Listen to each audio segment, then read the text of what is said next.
Hello guys, এটা হলো fourth part এবং লাস্ট পার্ট। তো মাদের খেলা ছিল স্পুন রেস। তো এখানেও ফার্স্ট সেকেন্ড থার্ড হয়ে গেল। তারপরেই হলো ক্লোজ সেরিমনি।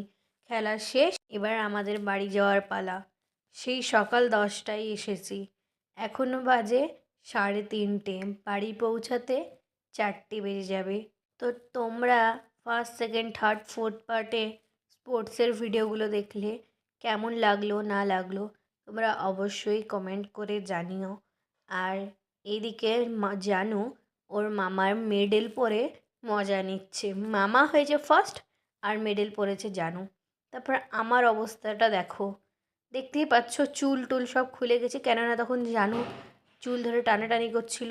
বাড়ি যাওয়ার সময় হেঁটেই গিয়েছিলাম বাগানের সাইড দিয়ে, বাগানে কিছু গাছ লাগিয়েছিল আমাদের, তো সেগুলো দেখার জন্য। তারপরে দিয়াকে করে দিলাম বাই, তারপরে আমরা বাড়ি চলে এলাম। তো বাই।